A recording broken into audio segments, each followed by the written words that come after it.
I get those goosebumps every time you come around, yeah. You ease my mind, you make everything feel fine. Worry about those comments, I'm way too numb, yeah. It's way too dumb, yeah. I get those goosebumps every time I need the Heimlich, throw that to the side, yeah. I get those goosebumps every time, yeah. When you're not around, when you throw that to the side, yeah. I get those goosebumps every time, yeah. 713 through the 281, yeah, I'm riding. Why they on me? Why they on me? I'm flying, sipping low key. I'm sipping low key and honest, fire rider. I get those goosebumps every time you come around, yeah. You ease my mind, you make everything feel fine. Worry about those comments, I'm way too numb, yeah. It's way too dumb, yeah.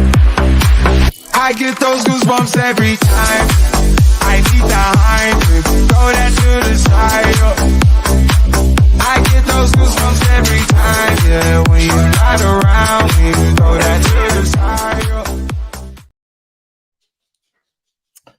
Good evening, everyone, and welcome back.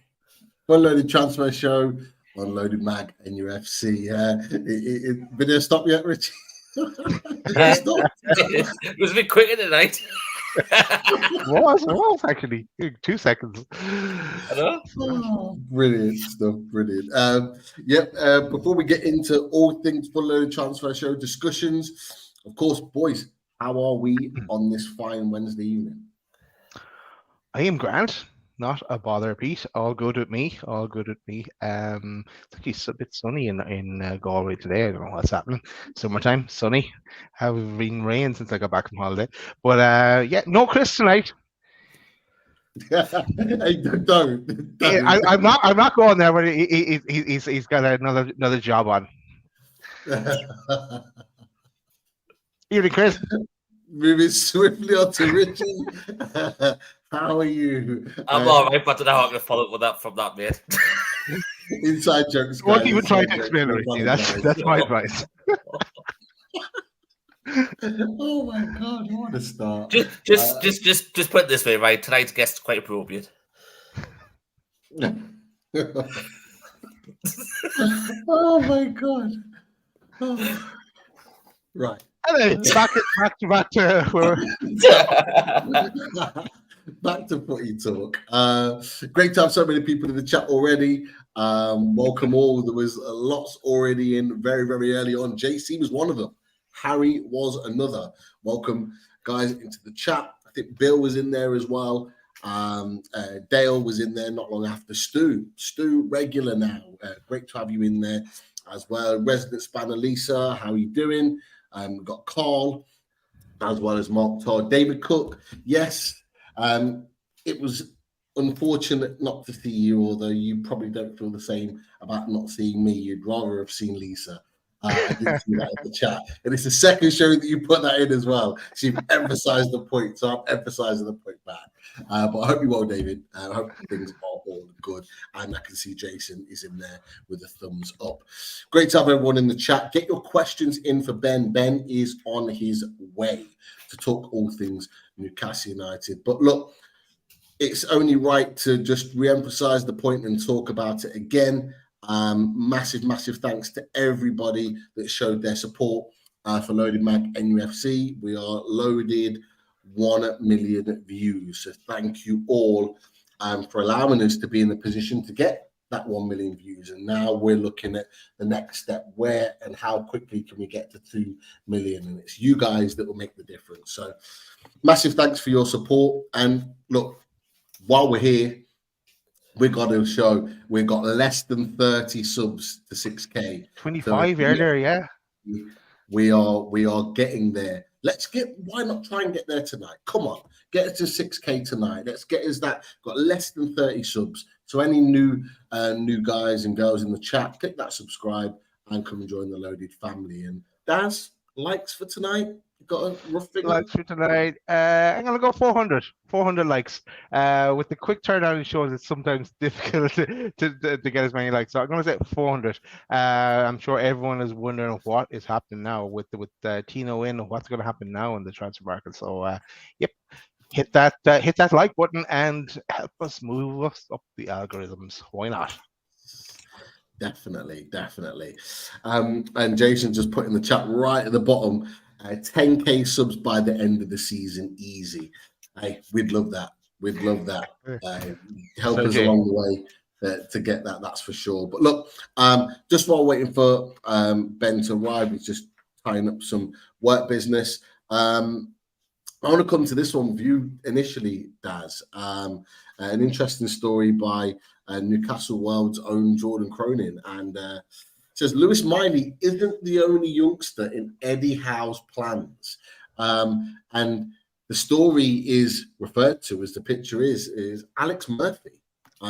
Alex Murphy has definitely risen and become a name that people are starting to talk about now, as being a sort of a mainstay in this team. Do you agree? Do you think he should be a part of this team, this first team this season, or do you think a loan move would be the right move? I know we've touched on this before, but what are your thoughts now with only 3 days before the season started? Well, my thoughts are, first of all, I think he needs game time. No matter if that's either with us or someone else, he needs game time. He's so young, and he's only going to get developed. And I know Sean Casey mentioned about perhaps making mistakes. Of course, he can play a centre back and he can play a left back as well. But no, he's done. He hasn't looked out of place, as Jordan and Liam and Dom have said in their videos and their articles as well. Yeah, he definitely hasn't. He's done a job in pre-season. If he's going to get some game time, then happy to see him stay with us this season and progress. I know I had a little tweet to NUF 360 article where it talked about Lascelles and Dummett, and I said that Murphy's ahead of them. And yeah, there was, do we need to sign another centre back? Yes, we do. But I'd also say thanks to Lascelles, thanks for his service, thanks for the leadership that he provided in the dark days. But yeah, I think Murphy's in contention there. I did share that with Alex as well, and he liked it. Yeah. Shut up.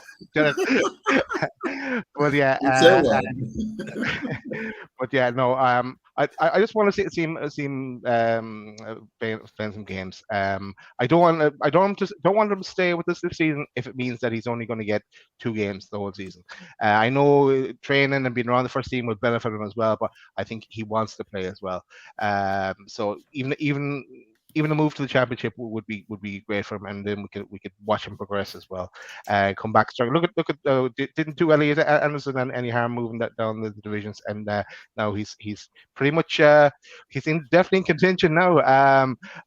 For even for the start for the first game of the season. But yeah, if Alex is going to stay, I wanted to see him getting some game time, and it's a brave move by Eddie to throw him into a Premier League game or maybe a League Cup game or something down the road. So we'll see what happens though.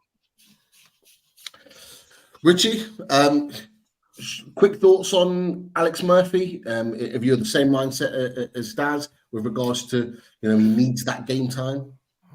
Yeah, he does. Do you know what? You've got to just back up what Daz pretty much says. He's had a fantastic pre-season. He hasn't looked out of place, just like Lewis Miley hasn't either. But there's no point just keeping him about if he's just going to warm the bench. He's at that age where development's key. So if it means to go, like a stint at League One or even League Two, something like that, as long as he's getting regular minutes and getting football against meaningful opposition week in, week out, that's what he needs. If he's gonna, play, a decent amount at Newcastle, perhaps keep him. But if it's not, he's got to go on loan because he's at that moment now where he showed real promise in pre-season. So you've got to keep that role going. So he's got to get game time, in my opinion. Yeah, I'm inclined to agree. But the one thing I will say, and look, I'm sure you boys will all agree, is that Alex Murphy definitely has a bright future at Newcastle United. There's Yeah. no doubt about it. Watching him against Fiorentina, he was seamless alongside Botman. Very, very good. Really impressive. To the He did point look where out of place at fullback as well, Pete. no, he didn't. No, he didn't. But the reason why I was so impressed with him is because he played on the right hand side. The Botman played on the left. He played on the right, and I was thinking, oh, is he gonna be able to adjust his left foot, right foot in that position? It's kind of not ideal, but he just made it his own, and he just looked so comfortable. I was just really, really impressed with him. But look, this isn't the last time we're going to be talking about him, that's for sure. No. So we'll move on at that point. And look, our fantastic special guest for this evening is here to talk all things Newcastle United. So let's get him in. Ben Jacobs is in the house. Welcome, Ben. Good evening, gents. How are you? Even Ben. Not so bad. Very well, Ben. Thank you for joining us on this Wednesday evening. How are you? How are things? And are you looking forward to the Premier League season? I am. I'm actually speaking to you from my parents' home in Leicester. I'll be covering the first game. Not far away. Yeah, not too far away. We should have done it in person.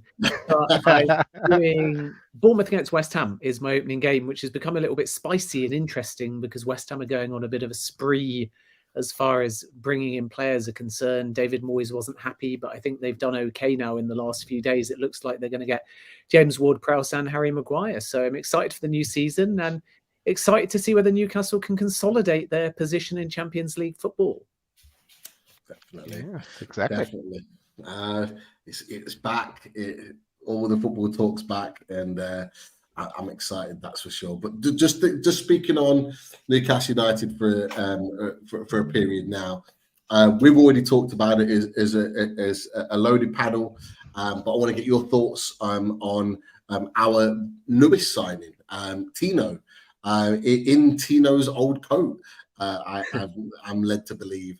But Tino Livramento is a Newcastle United player and already training with the team at this moment in time. And look, Ben, you tweeted out about it when the deal was confirmed, and obviously Livramento made his points that you referred to.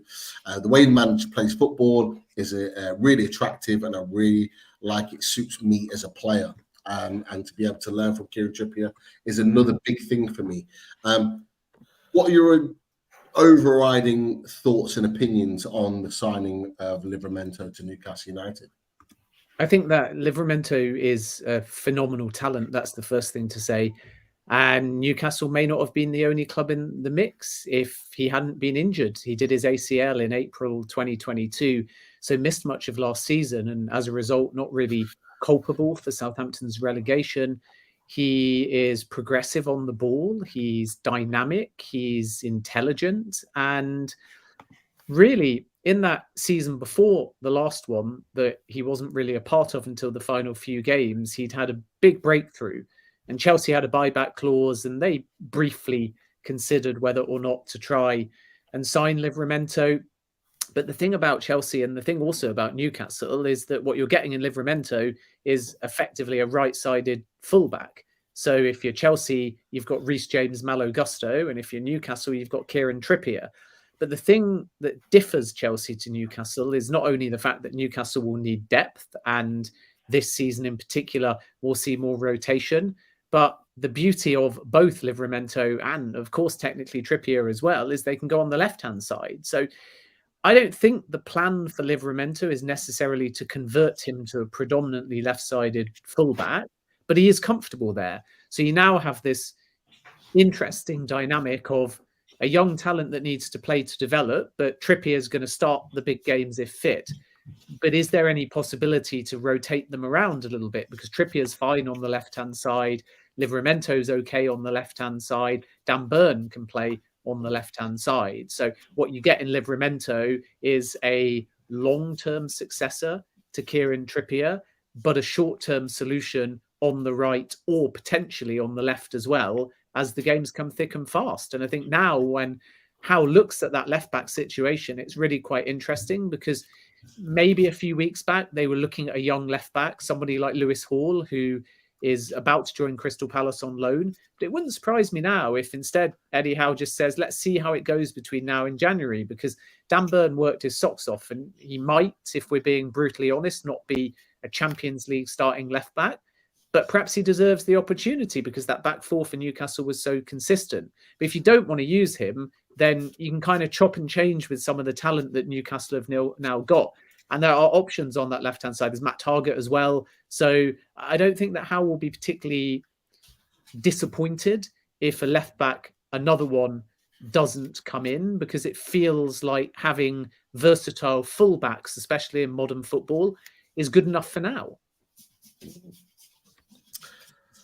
Richie, I think there's some other points on Tino Livramento as well from the chat. Yeah, to be fair, Mag's debates put a question in, but it was such a good question, he put it in twice.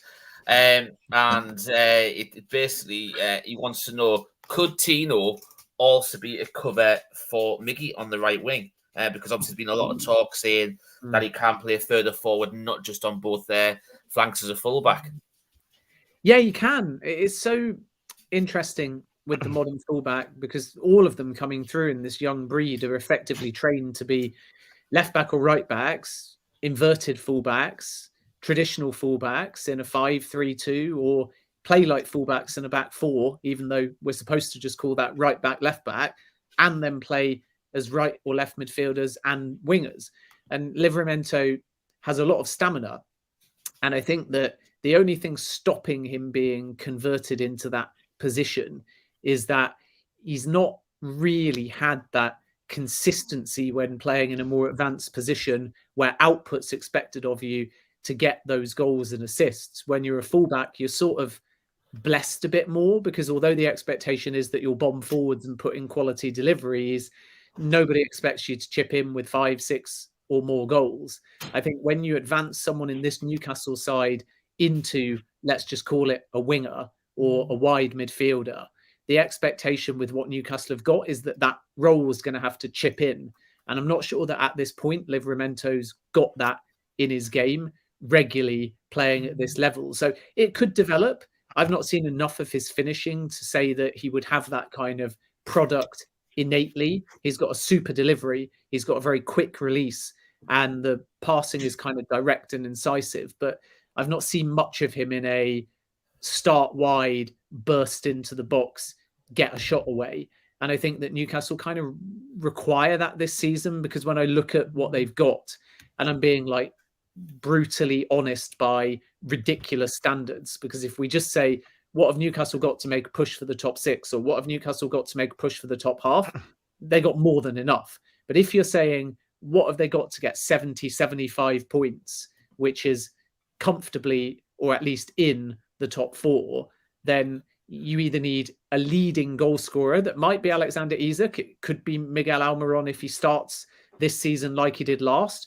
But it's a bit streaky. Isak only streaky because he was injured, in and out of the side, finished the season strong. Almiron, strong pre-season, excellent first half of the season, went off the boil a little bit. We know that Callum Wilson might not play every game. So you start to say, where are the goals coming from beneath your top scorer? And for Newcastle to make Champions League, for me, it's going to have to be either that one leading player that could be Isak, or it's going to have to be 4 or 5, each chipping in with 7 to 10 goals. Yeah. And then you get enough goals and enough points with Newcastle's defence, especially, to make another challenge for Champions League.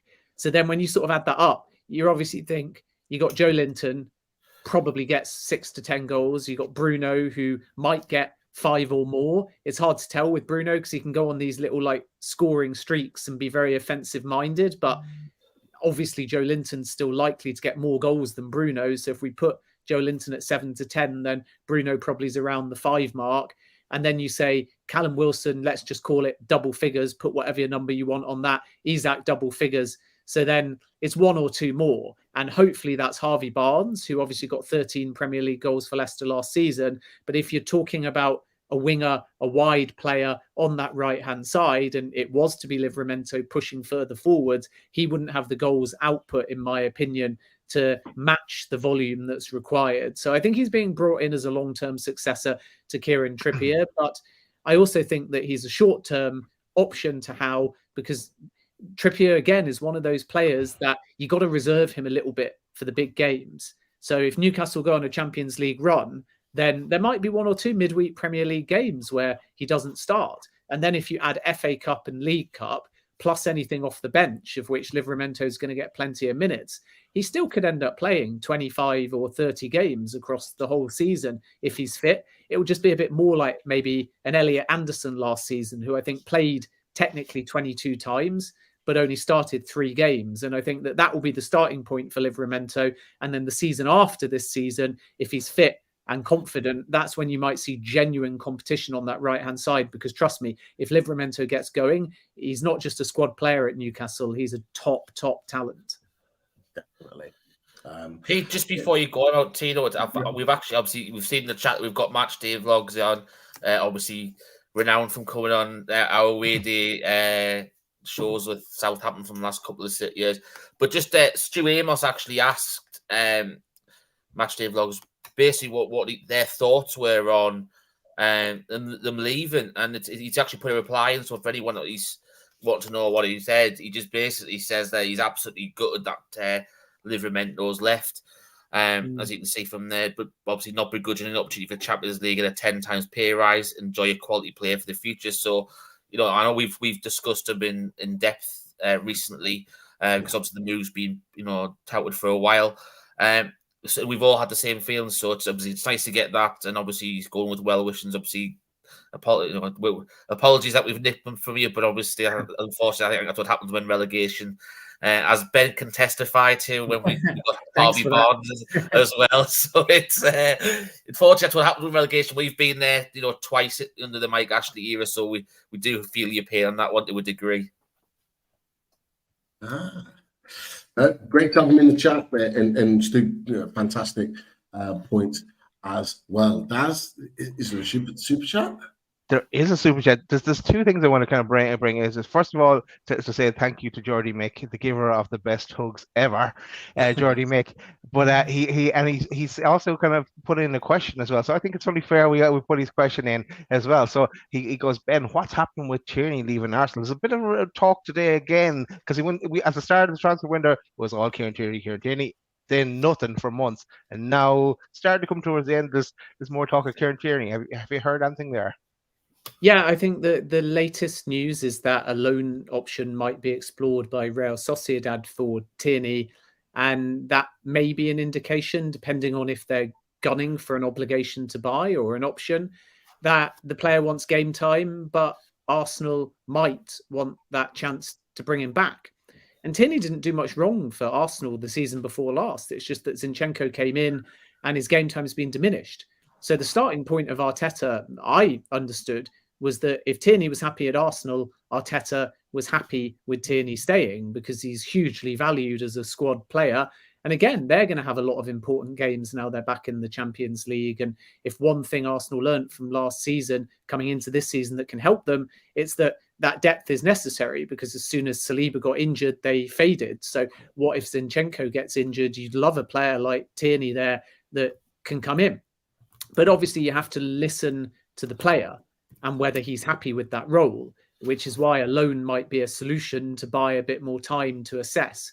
So that could be one option, a loan somewhere. From Arsenal's point of view, I highly doubt that they would want a loan to a Premier League team. And from Newcastle's perspective, if they do buy a left back, then they'll want something long term. So there's a few sort of moving parts in the Tierney situation. But at the beginning of the summer, Tierney made it clear that he would be prepared to fight for his place. And then from Newcastle's perspective, I think that as much as they looked at Tierney, Livramento became more likely.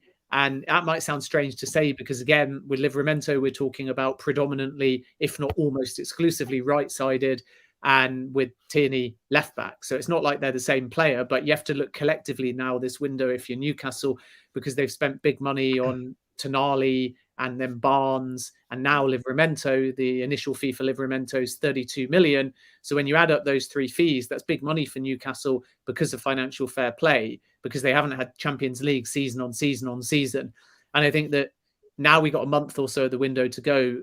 We're becoming a bit blasé in an inflated market about Arsenal signing 4 or 5 and 250 million, about Chelsea's last 2 windows of 300 odd million and 300 million. Manchester United supposedly crippled by financial fair play, and yet they've still managed to bring in Rasmus Højlund for 90 million euros and spend about 150 million. So it's crazy, and it is a reflection of the modern market, but eventually the costs add up. And the teams spending have had regular European football, so they can budget for regular European football. Newcastle, at the back of their mind, still from a budgetary point of view, have to plan for the fact that this could be a one-off. So you have to make a really clear distinction. You're going to get your chief financial officer, and this is at any club, being really mediocre and pessimistic with financial goals. Because otherwise, if you change your model based on 1 or 2 seasons of success, you can be left with costs that are quite damaging. And Leicester kind of did that when they won the Premier League, but they had to, because how can you not hand out bonuses after you win the Premier League? How can you not hand out bonuses after you even finish in the top half? So that is a challenge when you get success too fast. Newcastle's success isn't quite like Leicester's, but it's still pretty fast given where the club were when they were trying to stave off relegation.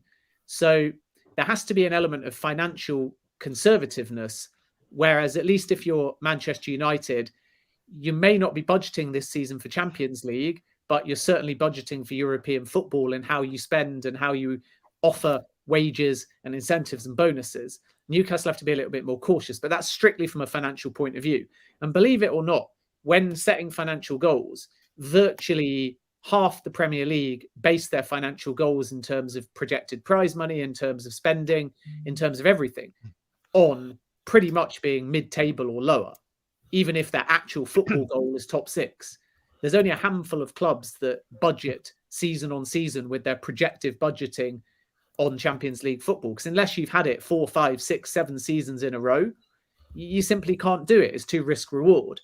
So coming back to Tierney, because he's not Newcastle's first approach or first fee potentially spent, they now have to look at whether that 30, 35 million or maybe even a little bit more is going to be doable within their budget. And I think that when they've looked at different options, they perhaps felt that the price would be too high.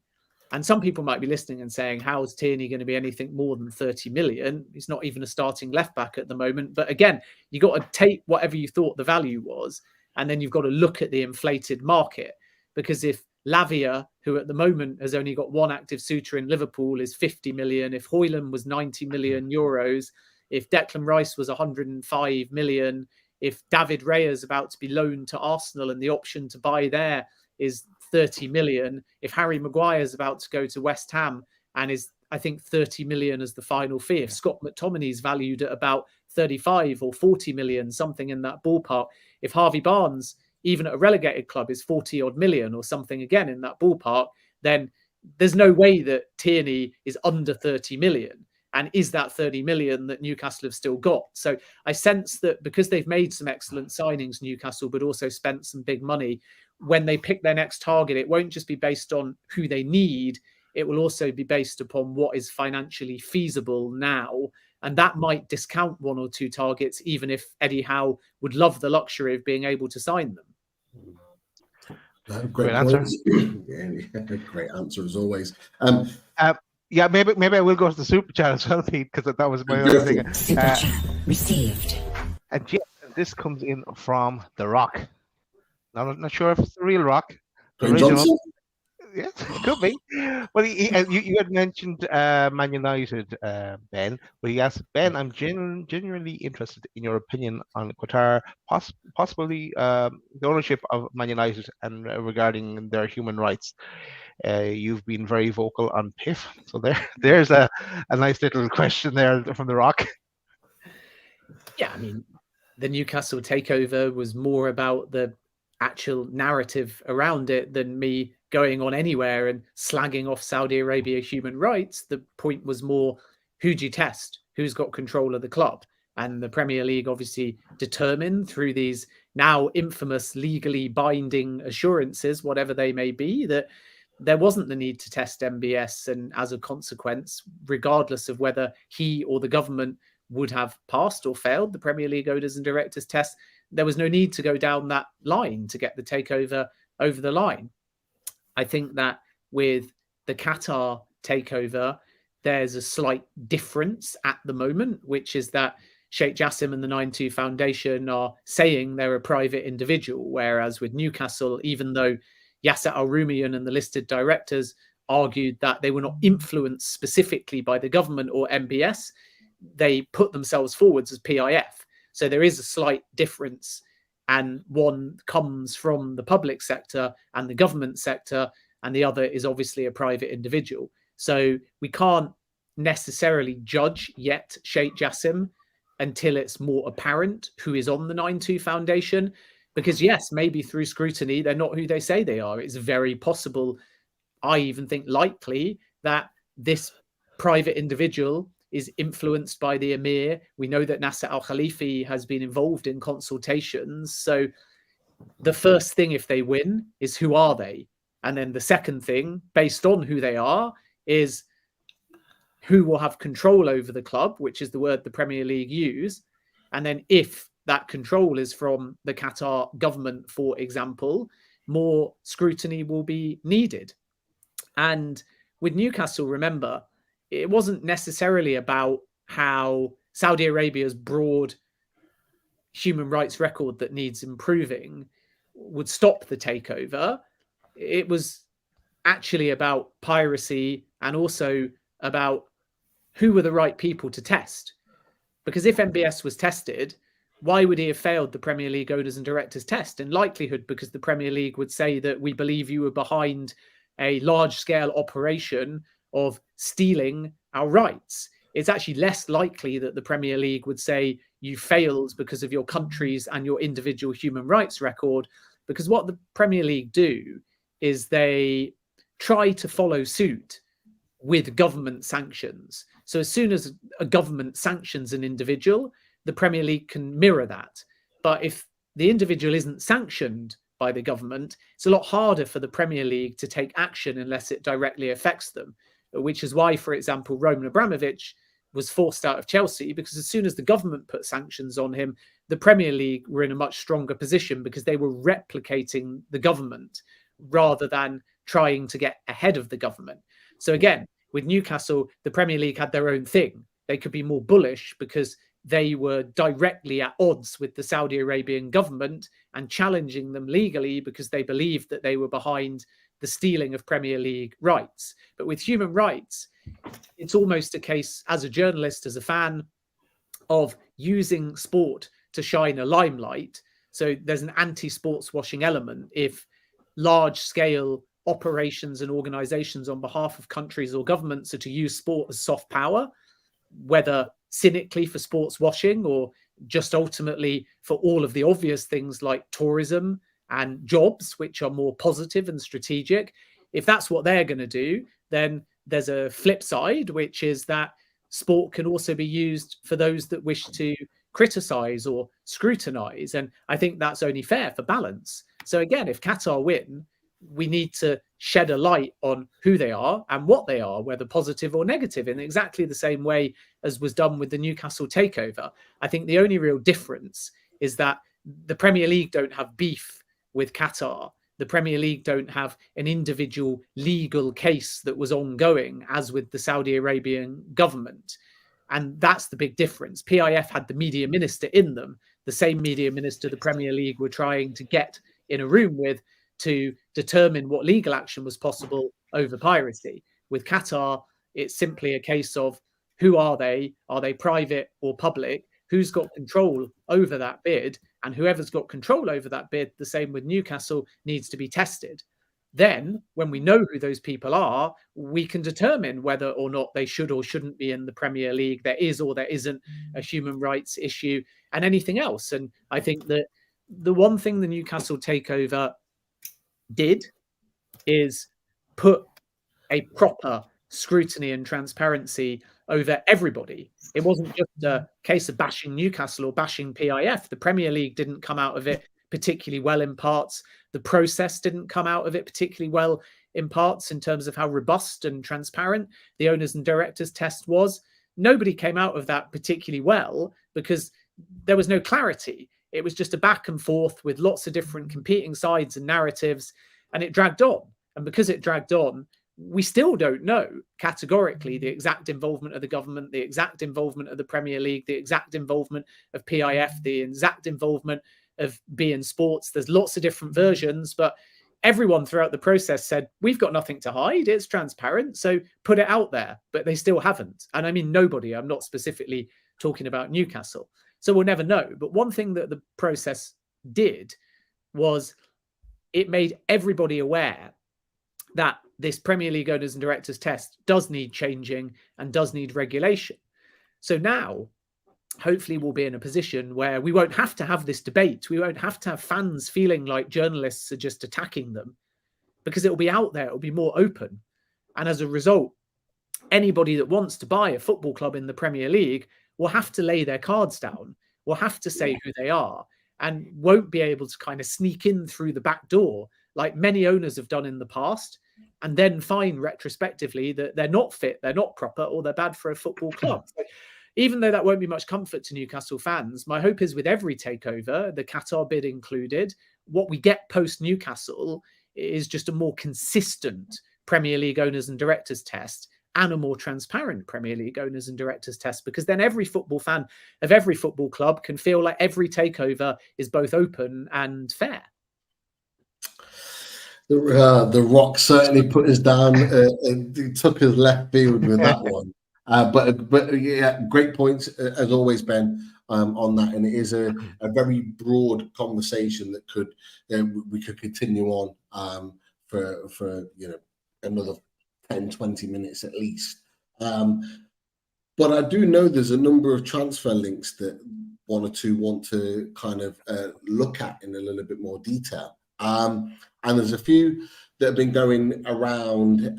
And look, to begin with, we're at this point now where we've signed our three players, as you talked about, Sandro Tonali, Harvey Barnes, Tino Livramento are in, and we're looking at, right, as Newcastle fans, who is next? Now, there are reports in there, Fraser Fletcher put in there that from his opinion, he understands that Newcastle are looking at centre-back and left-back possibilities. However, they won't overspend and will stick to their principles in the market. So looking at potential centre-backs, there has been some rumours of a few centre-backs, and we'll kind of like put them together. There's a few in the chat that have mentioned some of these already. So one that we've already talked about on the channel, but would love to get your thoughts on. I'll put them both together. First of all, you've already had an opinion on Omar Saleh with regards to his potential links to Newcastle, but also Jack Talbot mentioned today, in his opinion, told that Newcastle believe that Crystal Palace may lower their initial 40 million asking price for Joachim Andersen, but are prepared to move on to other targets if Crystal Palace hold firm with their valuation. Now, what do you know about those two players in particular? Is, in your opinion, centre-back an option or the target now for Newcastle? Now Livramento's through the door. What do you know?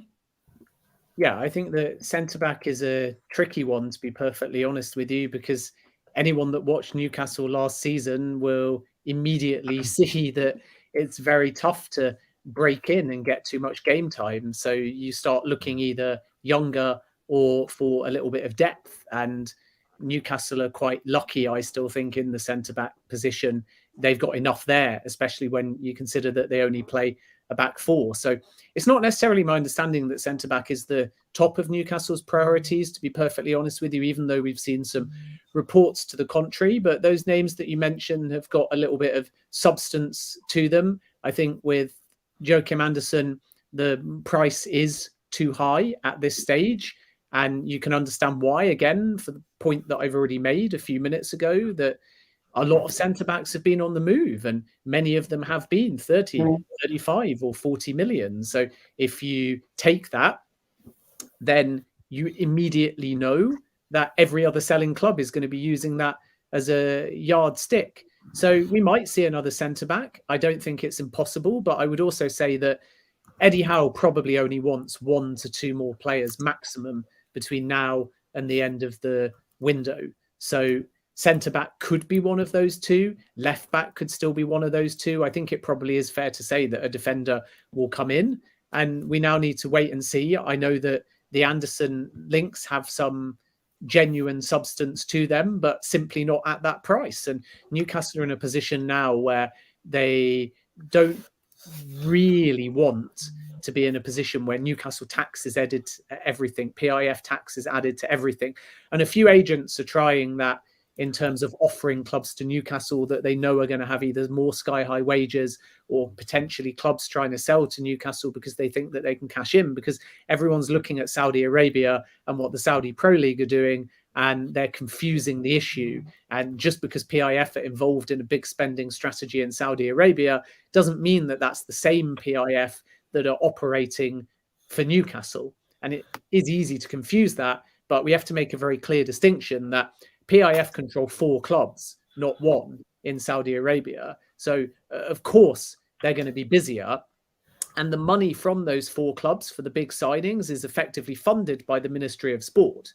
So there is an allocated budget to spend big. And the 4 clubs that PIF control are basically the biggest 4 clubs in Saudi Arabia. So it would be, if it was the Premier League, like having all of these big brands and being able to go on a spending spree to try and build them. Whereas with Newcastle, it's 1 club, it's 1 owner, and the strategy isn't coming from the Ministry of Sport. And therefore, if you're dealing with PIF in Saudi, you are going to be able to offer these 40, 50, 60 million prices, but Newcastle are not entertaining that. And this is why I think that they'll gladly walk away from those type of deals pretty quickly.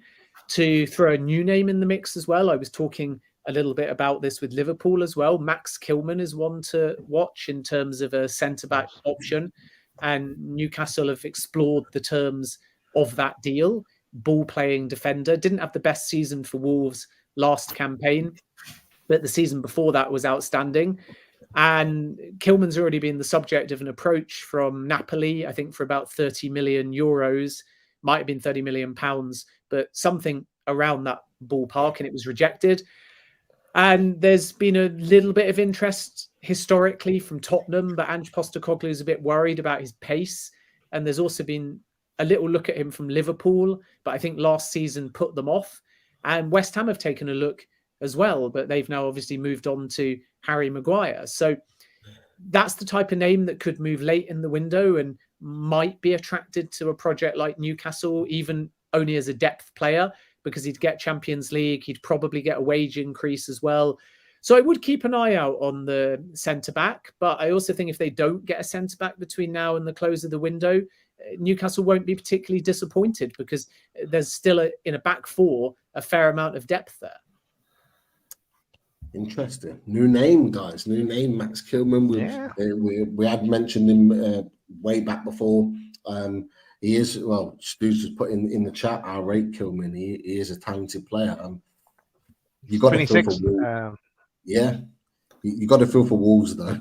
They've been decimated as a team this summer with so many players leaving. But there are still a few gems that you could pluck out of that team if they are willing to sell before the window's out. So it is one to watch. But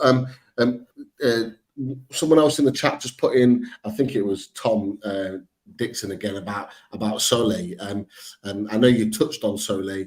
Would you say Joachim Andersen's more of a link than Sole, or they kind of just been explored like equally? No, I think that with Sole, it's a slightly different situation. Newcastle have looked for sure. There's no denying that. He's only 23. Whether or not he's quite there in terms of being able to be thrown into Premier League football, I'm not so sure at this point. Very impressive, though, since he joined Salzburg a couple of seasons back. I think it was in 2020. And last season, didn't play quite as many games through various circumstances, but the season before, he kind of broke onto the scene. Quite good aerially, very strong, tall as well. I think he's 6'4", so he fits the kind of mold that Newcastle would be looking for. I've got a sneaky suspicion, unless anything dramatic changes here, that Roma might be the ones to watch here rather than Newcastle, only because the player's quite interested in Serie A, and Roma have just lost Roger Ibanez to Saudi Arabia. So there's a little bit of a hole there that needs filling, and they might turn their attention to Soleil. And at this point, I think that type of Serie A style and pace might suit his development a little bit more. So I wouldn't entirely discount Newcastle because they've looked. I just think that for a side that needs centre-back, let's just call it depth, or if you don't want to call it depth, a young centre-back for the future, maybe in terms of chemistry and maybe in terms of this season and shorter-term goals, somebody with proven Premier League experience might be a little bit more beneficial. Jordan Tupolak put in the chat, Leicester 1-0 up against Burton. Happy days. There were a few giant killings last night, so you don't want to be part of that conversation. But some good news for yourself as a Leicester fan, or half Leicester fan, because you do. A couple of others, just to stick on the centre-back trail for a second. I know you've touched on the second person. I'm going to try and bunch these because I know time is short with yourself tonight, and there's so many questions in the chat. Really great, get my words out. Great questions. Great questions from everyone in the chat tonight. We've got over 320 in the chat. If you haven't already, click the like and support the channel. Make sure you get us up to the magic target that Daz set at the beginning of the show. But we've got two links here. This man, Trevor Chalobah, not the first time he's been linked with Newcastle United this summer. There's been a couple of links now. And it's more specific with regards to 25.8 million asking price, saying that they're not put off by it, Newcastle United. But also you've touched on the Lewis Hall situation and being specific about, I want to know about Trevor Chalobah in particular, but Lewis Hall, I want to know from your perspective, were you ever sure that it was a viable option for Newcastle this summer? Because he was heavily linked at one point, obviously with his family supporting Newcastle. So those two together, Trevor Chalobah and Lewis Hall, who looks like he's going to Palace. Yeah, I mean, with Lewis Hall, I think the complication was that Newcastle wanted to buy and Chelsea wanted to loan. And it may not happen now, but if he's loaned out to Palace, Chelsea's preference at least is to get Hall to sign a new contract, then go out on loan. We're going to have to wait and see whether that's possible, because I think that Hall feels that there's not too many pathways at the moment at Chelsea for him. But it looks like that's pretty much done with Palace. So Newcastle wouldn't have been looking to loan. They'd have been looking to buy, or at least loan with an option to buy. And Chelsea were not wanting to entertain that. So I suspect, unless there's any surprises, that Hall to Crystal Palace will just be a straight loan. But Newcastle's interest was genuine. With Chalobah, I would say that it's not going to be a case of that asking price. Sorry, I've just got a little bit of breaking news that's come in that I'm reading at the same time. That's fine. We can go with that. Related? So you guys talk amongst yourselves for 1 sec, and then I will give you the breaking news. Oh, wow. Okay. One thing I did point. I like to point out. Kamal, I was pretending to be happy about Leicester winning 1-0. Of course, I'm happy that Leicester winning 1-0. They gave us Harvey Barnes. I cannot not be happy with that. I loved what Jason Scott put. Sorry to take the chat for a second. He put Kilman average age. I want grade age. Not a great age. That finger point is the key. That's for sure. But Ben, have you got that breaking news? Yeah, I can tell you that Dusan Vlahovic will not be part of any Chelsea deal for Romelu Lukaku. That was what I've just learned. So I've just put that out very quickly.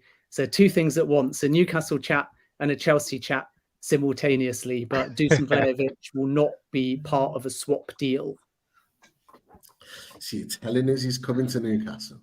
Still there. Still in it.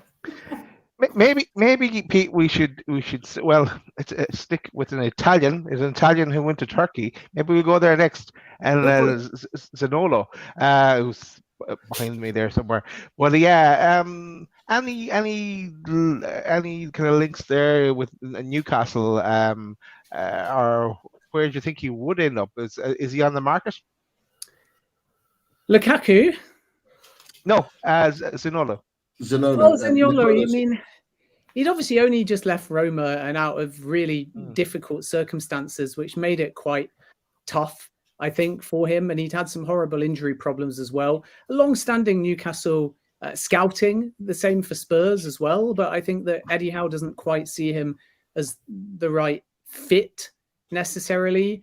Can be quite versatile, has a huge amount of potential, but I'm not aware of anything from Newcastle's perspective in terms of advancing that one, despite links. And, you know, I feel a bit sorry for the player because I think under Mourinho, he got billed as the problem. And it's very easy for Jose Mourinho to kind of die for his players, but also if he doesn't die for his players, to kind of push them out the door. So you can get loved by Mourinho and you can get driven out by Mourinho. And I think Zaniolo was a little bit of a victim of that when he was at Roma, and it became about the player maybe being a bad egg. And that's not necessarily my understanding. He's a good character. He's liked by his teammates. But since the injuries, so now we have to go back 2 or 3 seasons, we've never really seen the best of him. So one of those signings, if somebody took a gamble on, and I know that Bournemouth were trying, of course, it could be an inspired signing, but I don't think that Newcastle will move for Zaniolo. I think that they just see that ship as having sailed. Yeah, it is a strange one, I find. And of course, Bournemouth are active today. They hijacked that one on Leeds, getting Max Aarons. So interesting. Moves there. Yeah. Lots of questions in the chat tonight. Lots of people put some fantastic questions on. Let's fire some questions at Ben before he has to go. What is out there for Ben? Okay, there's some on sticking with Harvey Barnes. What are you doing on Saturday for the first game of the season, Ben? Are you starting Harvey Barnes or are you starting Gordon on the left? I mean, I'm a Leicester fan. I have to say Barnes. Gordon, by the way, had an absolutely magnificent under-21 Euros. So huge respect for him. And that might be the momentum that he needs to get going. I really hope that it is, because if he gets going, he'll live up to that price tag and he'll show what he's capable of.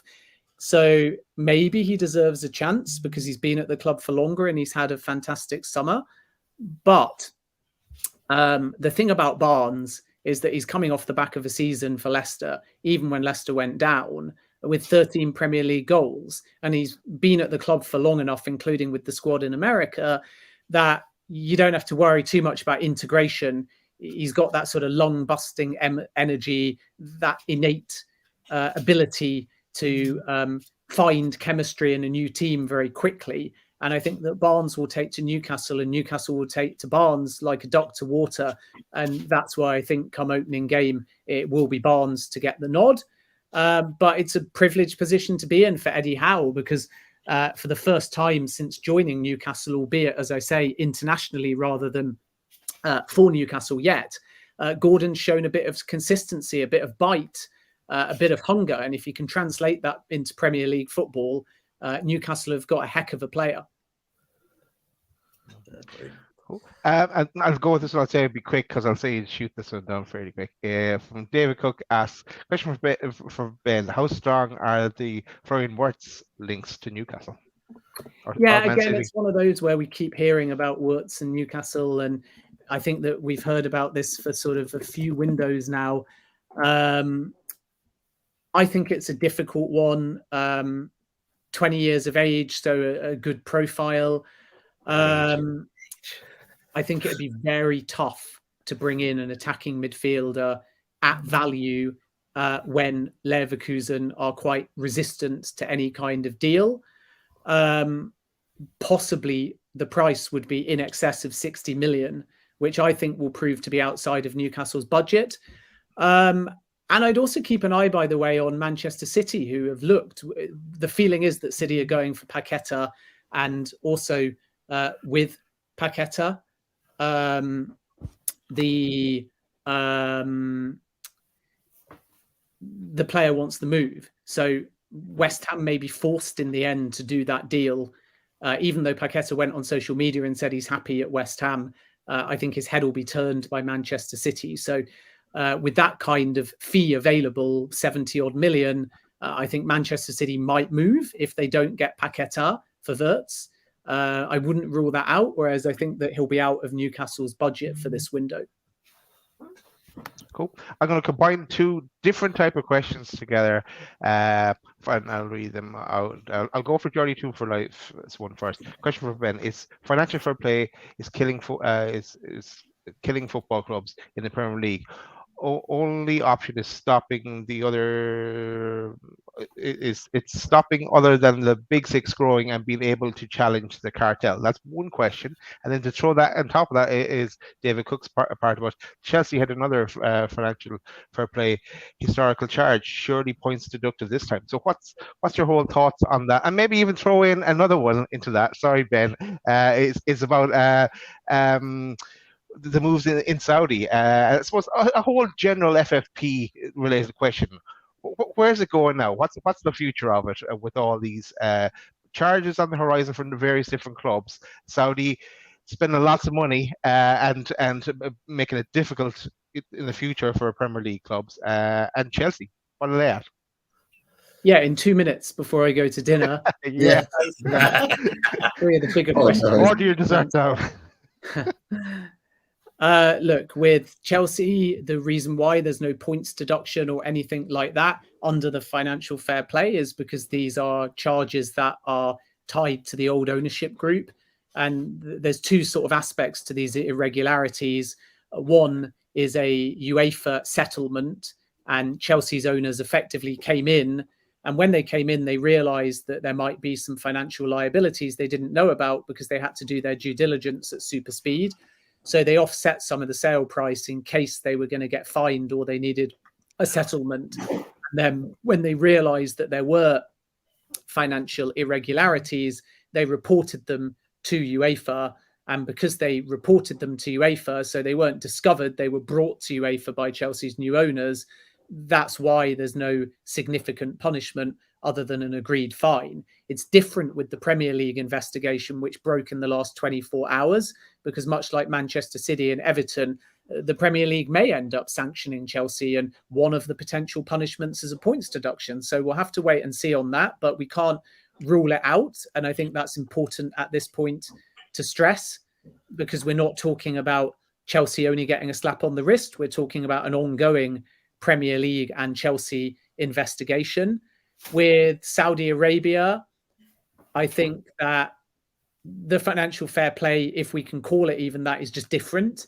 And the money might seem big, but it's not being spent by the clubs. So they're not shouldering the burden, which is what makes it so unique. Because obviously, if the British government funded Premier League transfers, it would be in breach of the rules. But in Saudi Arabia, it's different.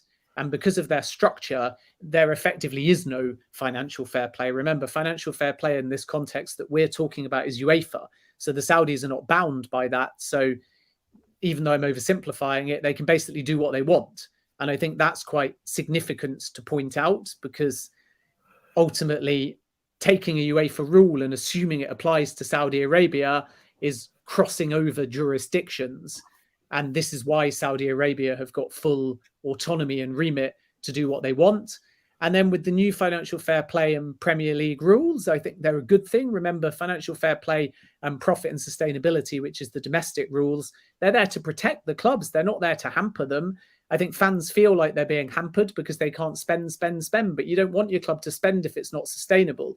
So what we need to see from the new rules is really not evidence of them changing dramatically, because they're quite clear what they are. It's more just, if you breach them, make sure that clubs are appropriately punished and consistently punished, because what we've seen from the old rules is clubs almost willing to break the rules because they know that the benefit of breaking the rules will outweigh the severity of the punishment.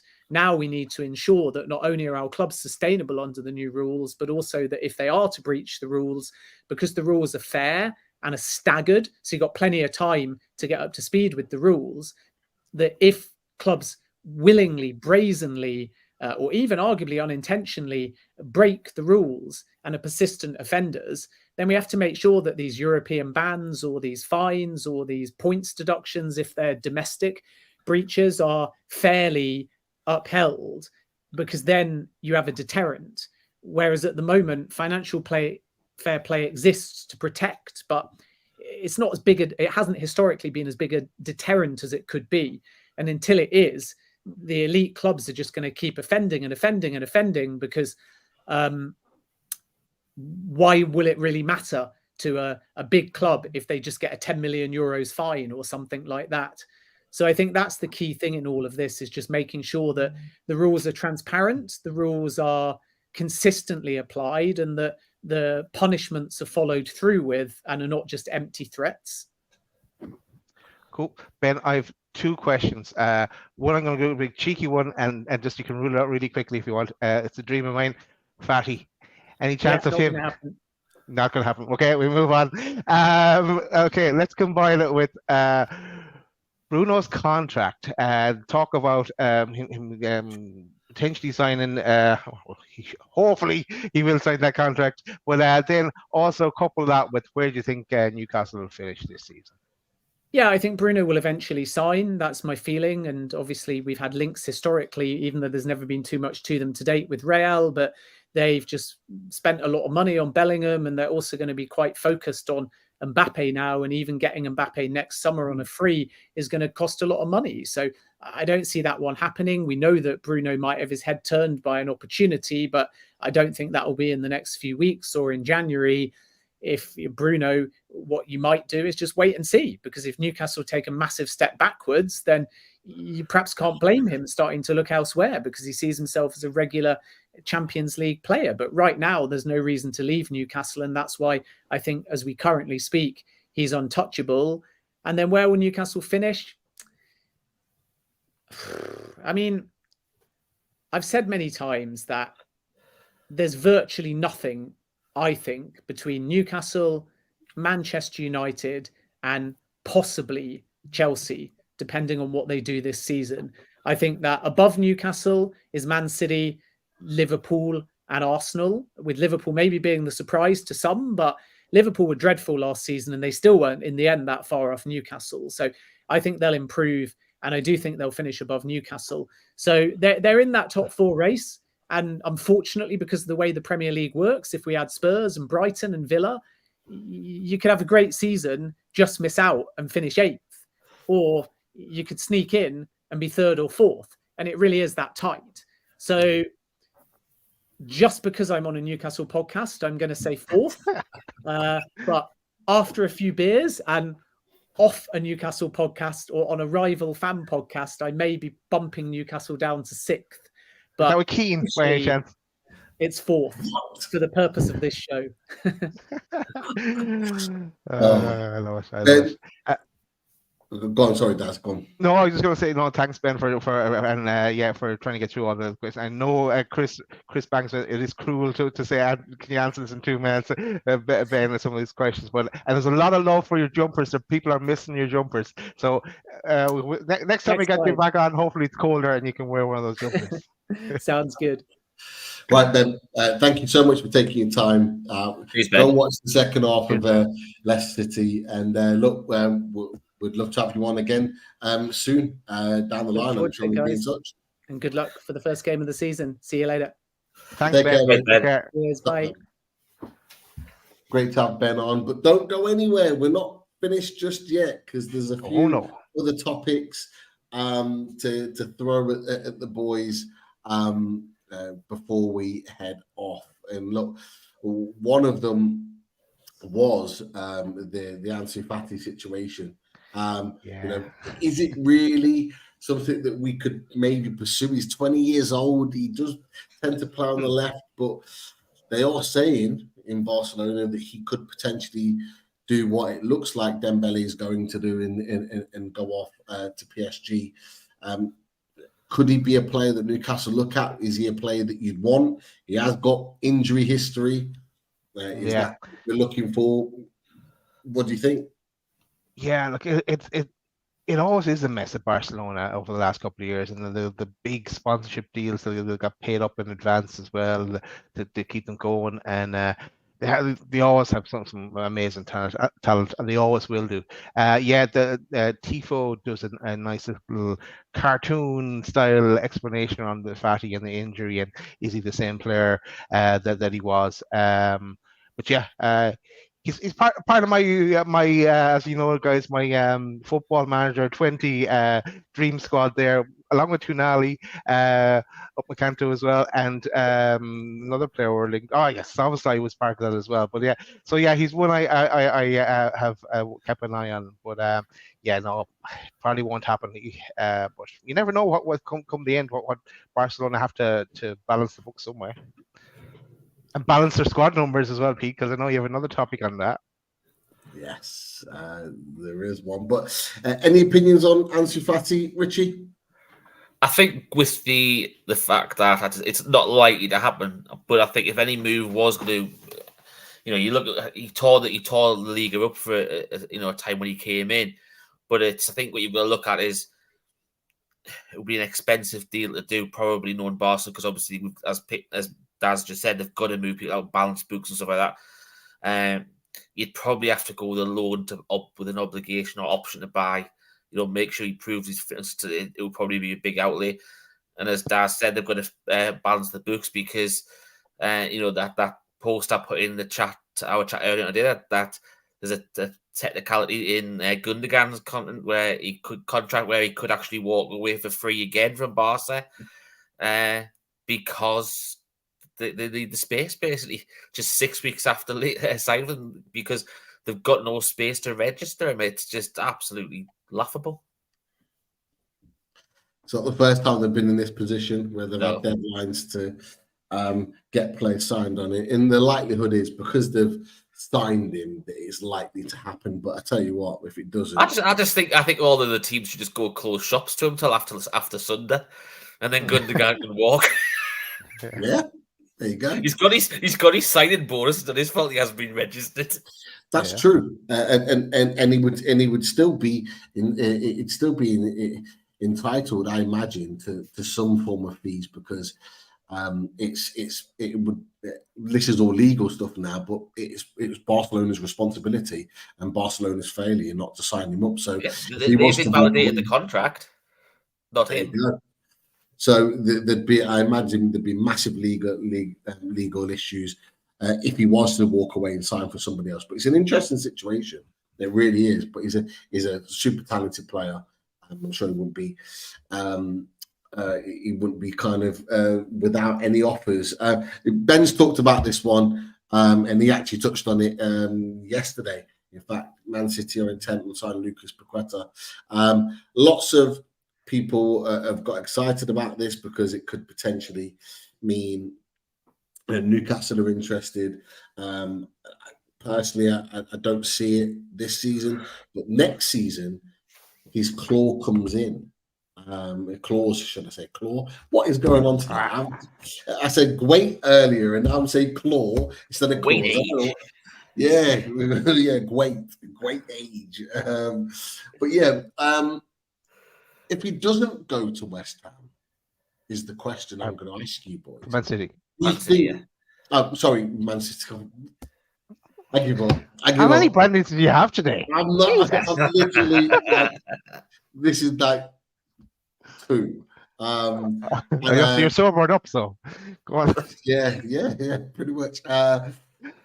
If he doesn't go to Man City next summer with a release clause, do you think Newcastle would be looking at signing him?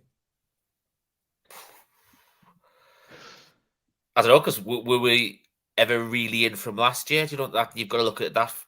There was the rumours that we originally went in from at the same time we bought Bruno, but obviously we turned our attention then. But there was always more rumours of the link up back last summer, but then obviously Sean came on and, he made all of the remarks about looking for a house in the nursery for his kid and stuff like that. But obviously there was nothing concrete from the club direct.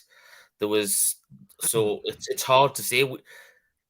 We don't know how the inner workings. We might get a bit more to it on Friday. The inner workings of the club and the transfer window and how the target players when the documentary gets released on Friday. But at this moment in time, we don't know. If the person is the right player, they will go back in from. But there's been nothing since that 18 months ago of any of the talk. It's been more media talk and fan talk rather than club talk. So I don't know. It depends how much the clause is as well. It also depends on where Newcastle stand financially in 12 months' time. Obviously, I'd imagine our commercial growth will be better because Peter Silverson's, really on the ball with that, and we know that there's a new shirt manufacturer from next season by the looks of it as well. So there'll be an influx of cash as well, and even if we get 2/3 of what Man United got, that's an extra 60 million a year up, towards transfers or whatever. But then again, you don't know who's going to be available next year as well. Florian Wirtz might be a more reliable or relatable. Or yeah, do you know what I mean? Or KK's dad would love to fall off his chair, and if he was to sign for Newcastle, we don't know. Do you know what I mean? It's 12 months. We're talking about a week in football's long, let alone 12 months. Do you know what I mean? So this 3 weeks of the transfer window, that's a long time. We're talking about next year already. Do you know what I mean? I don't think you can even really look at it, to be fair. Definitely. Yeah. Well, first of all, Richie, I think you mentioned Sean Casey and the school situation. I think someone should remind him of that. He loves to be reminded about that one. So yeah, make sure you remind Sean of that. Tell him I sent you as well. He'd love it. I can't really. If Man City are looking at him, I think we're out of the picture completely. And I think that chip sale now, when we weren't in from, or we didn't work out at say close to 50 million, we're not going to be looking at 70 million and trying to fight Man City for him. No. And Bruno has a new best mate now, J7. So he does. There we go. There's a question here from Daryl. I saw this earlier and just click the star. Part of the Georgia Down South boys said, how many more players are we getting in and letting go, including positions this window, be it loans or permanent? So in your opinions, boys, how many do you think or expect is to get in the door? Now Livramento's in, so not included, but from now to the end of the window, how many come in? How many leave, in your opinions? For me, I think we get one more in, as in like a right centre back, and then maybe, but this probably won't happen. It's a surprise for me. So one and a surprise is my wish. Okay, so 2 in the door. How many to leave, Daz? Yeah, there's a lot to leave, but it's getting rid of them is the problem. I think we're going to have to back the wages of pay percentages of the wages and get them off on loan, and it's going to be give them away. We can't even do that with some of them as well. So yeah, it's going to be difficult, but there's a lot of work to be done on the outgoings. A number easier to pick a lot of numbers than that. Richie, how many in? How many out? In, I think I said between 5 and 6 at the start of the window. We've got 3 in. I still think we might get 2 in. I think we'll buy 1, and I think we could get a loan of some sort towards the end of the window. And I think the loan could be a surprise one. Someone that possibly hasn't even been mentioned yet. Regards outgoings, realistically, the 4 that need to go at a push, we should be pushing out the door now, is you've got Manquillo, which I think there's been talks that he's already in Spain, tried to sort out a move, but obviously there hasn't been much on that straight away. Then you've got Fraser, you've got Hendrick, and you've got Hayden. I think they're the 4 main ones that we need to move on. The sooner the better, because obviously that's because of the wages that they're on. it might bring up extra flexibility to bring an extra body through the door, potentially. We don't, so you might even, it could go up to 3, you don't know. We'll just have to wait and see. Would you? An alternative add-on question here. Let's throw it back to you guys. If we brought in a right-sided centre back, would you sell Lascelles this window while he still has a bit of value? Yes. If we were to bring in a right-sided centre back, yeah, I would. It's a tough one because obviously I think we know. I know Daz every single time we watch a game. Every time Shaw goes down, he puts the wounded emoji in straight away. I think it just depends on, there's been people talking in the chat already. He's potentially not going to be fit for Saturday, and obviously people are mentioning, do you play Lascelles with Botman? And people are saying no. So it's like But the thing is, though, if obviously Shaw's injured, and then you technically got one right centre back if you sell him, that's the problem. You want some flexibility. Then it's you've got other centre halves, people who can play centre half, but Burn can move across if needs be, but he doesn't like playing. He likes a right foot centre back and a left foot centre. He doesn't really like two, of the same, which is a bit bizarre because there's lots of teams play with two right foot centre backs, but no one ever seems to like two left foot centre backs. It's a bizarre one, but it's an interesting one. It's a tough one. I think you'd have to see whether he wants to go as well, because it could be one that's. It could be moving back down south towards down Nottingham way. If he really, really wants to play football as well, he's a clever lad. He's not going to be. He's going to be playing every single week. So if he wants to play every single week, then he might have to have the move for himself. Don't get us wrong. He played well when he had to for us last year. I think the only reason why I'd like him to stay is to see if he could pick up a red card from the bench this year. That would just top it all off. How many getting suspension for bookings off the sidelines? Not just even a red card, just to just step into the technical area, you'd probably get done for that as well. The way things are going, aren't you? Imagine that! Oh God, the fallout would be crazy. I know. There's a few other bits that I wanted to throw at you. But there's a couple more in the chat, so I want to throw these questions at you. First of all, I just want to say there was a super chat. Daz put the music on earlier. Geordie Mick, thank you for your £5 donation. I just want to say how brilliant Battleground Europe was. Thank you for your support, Battleground Europe. Yeah, great show, great guest, great people on there. Won't be the last one. We'll do more as the season builds on.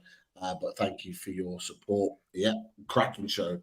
And Lawless and Aaron are always going out all the time, and everyone else around is all very much respectful. So, but yeah, it is what it is. This is and off the cuff for Mark, Pete, did you sign him up for March? Did you post that question to him? We did have a conversation, yeah. Okay, we can talk about it later, yeah. We did have that conversation for sure. But yeah, we'll talk afterwards. We'll talk after. Planning is ahead.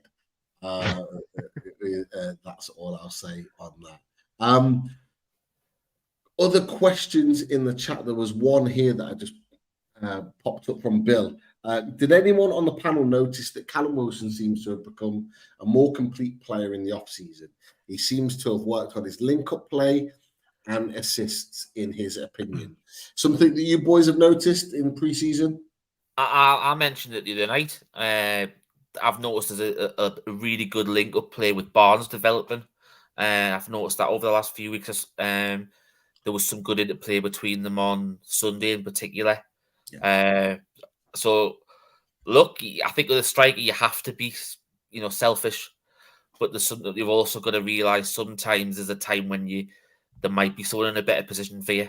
And you've got to, obviously, it's the team that benefits, it's not just your personal goals.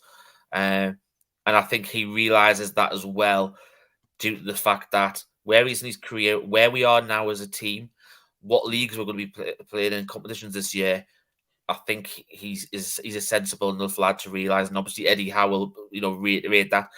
And he's got to convert his chances, but he's also got to assist them as well. Isak wasn't afraid to do that. He didn't. Isak still scored some goals last year. Didn't really have the assists to go with it. So I think he's trying to think, well, if I can add the assists, if I can't score, does that nudge me ahead of Isak as well? So it's a tough one. But yeah, I agree. He has really, really worked on becoming a team player, not just a out and out selfish striker. What do you think, Daz? Yeah, well, I haven't seen the full games, the summer series games. I watched the other two against Rangers and Gateshead. But so yeah, I'll have to make that judgment during the season. So yeah, we'll see how we get up. The question, and link it in there. The real PY asked a massive question here. I need some advice. Who's starting on Saturday? Isak or Wilson? My fantasy football team needs it. He needs to be locked in. I'm going with Isak, the real PY. That's who I am going with. I think Isak will start. But the other thing, the other part of it is Wilson has such a good record against Villa, so it's a dilemma. Do you know what? It's really interesting because as soon as I saw that question come up in the chat, I was thinking it's like looking at Man City in fantasy thing. It's like you never know who's going to play, so you don't pick them. Yeah, you really want to pick Newcastle players because they're going to do well. But if you really take fantasy really serious, obviously there's a link that Daz just put there.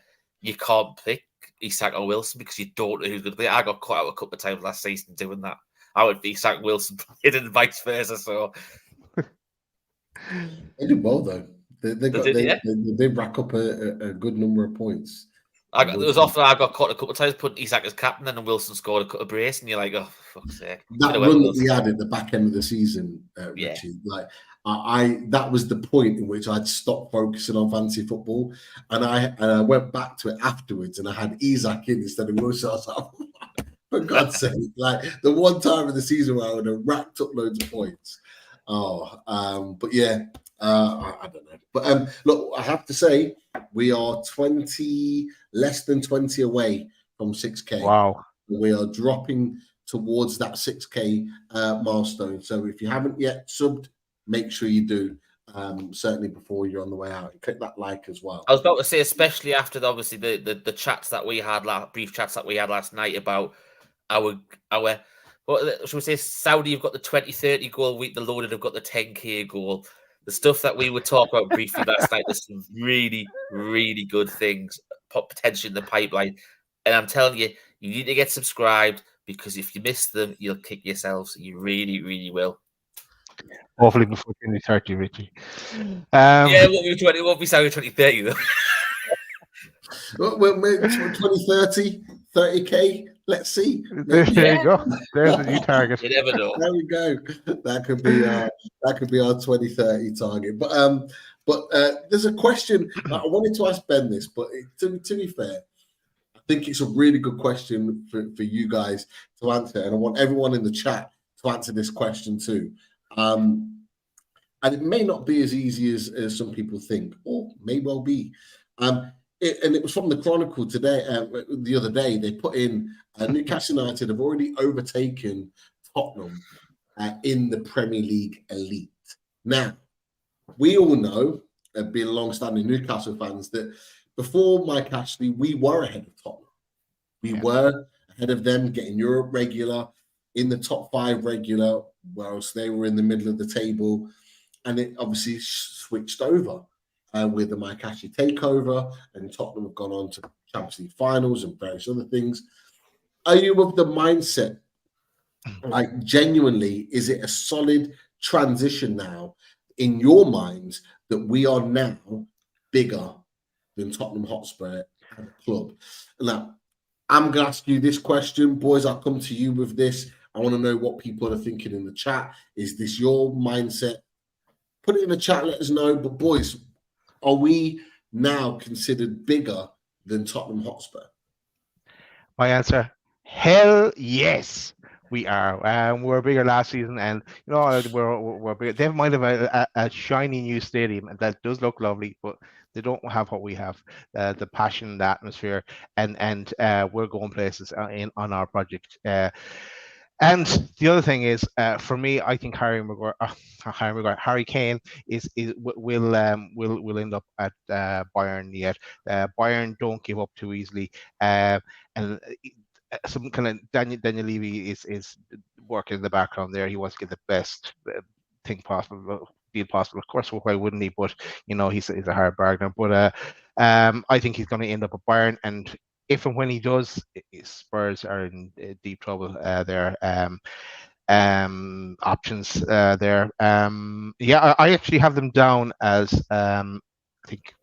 I'll just check. I think I have them down as finished ninth in the league. That's how low I put them down. I'll double check that, but that's as low down I put them. So yeah, we are definitely in the right position. I'll double check because I have my little league table here that I put together this morning.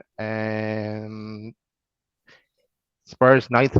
Yeah, for me, I've got Brighton, Villa, Chelsea, Liverpool, Man United, Newcastle, Arsenal, and Man City ahead of them.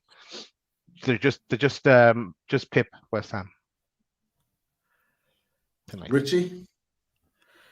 I do believe we have. Yeah, I know there's been sort of comment there saying that Spurs have been in the Champions League 6 times, Newcastle now 5. That means nothing. You're only as good as your last game of football. That doesn't make the records are there, and yes, trophies and stuff. No one ever really remembers how many times you've been in the Champions League.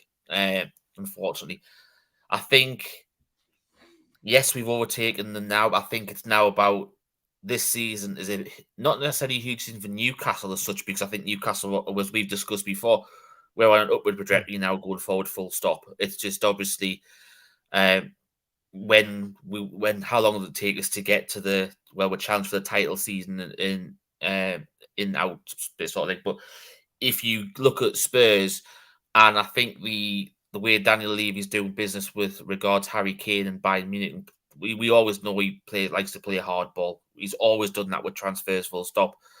And Carvey Solikol put it, I don't know whether actually anyone saw the interview on Sky today about it, but it was a really interesting point saying that Bayern are trying to buy him for like 80-odd million, 90-odd million, stuff like that. But to Spurs himself, Harry Kane's probably worth about 150, 200 million. This season for Spurs is a huge gambling season. If they sells Harry Kane, then they've basically, for me, and I think a lot of other people will have said, they've shot themselves in the foot, full stop, going forward. However, if they have the same season that they've had this season with Harry Kane, because obviously I know, if they start really well and bear in mind they were in the top 4 for probably 3/4 of the season last year and fell away. They might be able to entice Harry Kane to sign a new contract, and I think that's what Daniel Levy's trying to do. But if they start really bad and the season doesn't go well for them, I think there's no recovery for them, because they'll have lost Harry Kane, because he either leaves, as he said, he wants it sorted realistically this weekend before the season starts. He'll not be someone who leaves in January. I think if Spurs are playing shit and having a really bad season, they might try and flog him in January. But I think that's when he'll turn around and he'll be free to talk to a lot of European clubs in January. I think that if Spurs are having a really bad season, that's it for them going forward long term. Yes, as a few people said in the chat, they'll still be above us commercially because of the stadium and the contracts with the NFL and stuff like that. But on the pitch, there's no point having a stadium like that if you cannot fill it. If you're going to be playing, middle of the table football, no European football potentially, hoping for a cup run as your best, because they'll not be able to afford to replace Harry Kane. Full stop. As I said, Daniel Levy is hoping that they start well and can convince him to sign a new contract, because if they don't, they are up shit creek and there's no recovery. You'd almost feel sorry for them, wouldn't you? No, no, not at all. no. genuinely, you know, Richard touched on the stadium. That stadium was built to play Champions League football. And the fact that they're not playing Champions League football means that they're losing money off the back of that, and they'll have to supplement that elsewhere. I tell you what, Piff could do them a favour. We could offer to take it down brick by brick and take it up to the northeast. Yeah, but we leave that. We leave that Tottenham badge. That what's that cockerel or whatever. Oh, they can have the golden cock if they want. Yeah, we can leave that behind and kind of take everything. It's look. It would look better with a much. It would look much better with a black and white magpie on that post anyway, wouldn't it? To be fair. Definitely. Me and Chris went a couple of years ago. It's an outstanding stadium. I can't even lie. It really, really is. It's probably one of the best in Europe. Maybe up there in the top 10 in the world. It really, really is good. But if you can't put the team on the pitch to back that up, Arsenal had a similar issue for many years after they moved in the Emirates, then it does become a hindrance for you. For me, on the pitch, I think we're better equipped to deal with with a Premier League season, regardless of whether they've got European football or not. I think we are. We are at the very least. I think we're level with them. And another good season where we back it up this season with a good Champions League, we get Europe again. I think that's when we are really starting to be taken serious next summer into the season. I still do think that other clubs have that mindset that we're not going to last. But if we go and do it this season, I think that's where the mentality starts to change. But yeah, I think we're up there. And lots of other people are in agreement with us. So I think we're on the kind of the same page there. But yeah, let's see. Regardless of whether Kane's there or not, I still don't think they finish in Europe, in my opinion. I really don't. But we'll see. That's not our problem. Yeah, not our problem. Who cares? Nope. Hopefully we smash them by 6 goals again this season. We'll probably not because Lloris isn't in goal. Yeah, but I'll be honest. Then no, I think he's trying to. He's not part of the squad. He said he's trying to find a move to another club. Yeah, because he's still showing up on the fancy football list there. The keepers. I thought he retired. Well, it wouldn't surprise me if he goes to Saudi, because there was talk of him going into and stuff like that, but I can't see it taking a risk. France. Can they afford him? So yeah, Saudi will probably pick him up towards the end. But like I say, their new goalkeeper, I'm not convinced on either. So we'll see. Boys, that's it for in terms of questions from my perspective. I was just going to say, just something that's obviously Fabrizio Romano's been talked about now. It's the fall from grace. We talked about Hugo Ekitike a few times over the last, and now Chrissy Kenwright strikes again. Chrissy Kenwright. That's where he is tonight. He's trying to tie up a loan deal for Sean Dyche. I don't know. He's got a few jobs on so tonight. This Chrissy. It's just funny, really, isn't it? When you think about it, he turned Newcastle down to go to PSG, and now he looks like he's going to Everton. Dear me. It is a strange one. I'd be shocked if he came to England. Any team that takes a chance on him is asking for trouble now. I genuinely think that he's got the wrong attitude for me. Yeah. Proved it. Yeah. And the wrong agent. Still a great age. Right. Let's give a shout out to our sponsors. A shout out to H2O Bathroom Design Co., the Northeast's largest supplier of Velcro and Bosch bathroomware. Team Valley Gateshead, over 20 years established, run by the family. Get down to the showroom on 11th Avenue, Team Valley Estate, Gateshead. And yeah, you know already, you've seen these pictures before, but you get to that showroom if you were in the market or you know someone that's in the market for bathrooms. You know where to go. Also, shout out to Russ and the Radiator Shed. And Russ, I still need to reply back to your mail that you sent me today. With as we put Richie in jail, but everyone knows the fabulous radiators that are on offer via the Radiator Shed. And I'm sure we'll have more new pictures coming via Russ. And also, the install works as well. If you need to get those radiators installed, the install works. Russ's other company will sort that out for you. And mention loaded, you'll get a discount as well, I'm sure. That is it for our sponsors. Sorry, Richie, you wanted to mention something else as well? Yeah, we've actually got I've been asked to plug this on behalf of a good friend of mine who's set up a promotions company this year, and they've got their first big event, like sports events, at the end of September. It's the same night as Newcastle play Burnley at home, and he's bringing they are an infamous double act. I think that's probably the best way to say it, to the area, and he's basically wanting us to push. He knows how much views we get on here and what the fan base like. And he's not on Twitter, unfortunately. You might see him on Facebook. You might have seen it on Instagram if you're on those platforms. However, he hasn't got anything on Twitter, so he's asked us to give it a push. And so the 30th of September at the Raton Meadows Arena in Houghton-le-Spring, they have got an evening with Vinnie Jones and Paul Gascoigne. Now, obviously, for me, Paul Gascoigne's one of my favourite ever Newcastle players. It shows my age compared to Daz and Pig, because I'm not such a great age, as we like to say. But I grew up. You're not that far. I think I've got a bit too much on you, to be fair. Same age as you. That's like you saying that I'm 6'8", mate. Do you know what I mean? Jesus Christ! But no,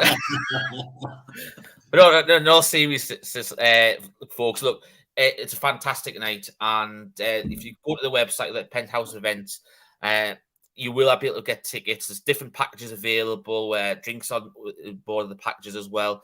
And do you know what? Seriously, the actual tickets vary anywhere from between, I think it's £38 and £96 for the top VIP package. So they're really reasonably priced as well. So if you fancy having a night with a Newcastle legend, not just as on the play view, but someone from the area as well, and an England icon as well, I guarantee you can get, that'll be an evening with fantastic crack as well. So if you want to, and hopefully you'll be there watching it as well, having a pint with 3 points in the bag against Burnley on the day as well. So, if you're at a loose end, it is payday weekend that weekend as well. So, if you're interested, why don't you treat yourself? Nice one. Are you going yourself, Richie? I will be, yes. And I've got there, you get to meet another legend. Another legend. I don't know about that. No, and make sure to comment on Richie's height. He loves those comments. I'm the only one who's not bothered by it. That's the funny thing. Do you know what? I'm the only one who's not bothered. I'm not bothered by it. It's just people just lie.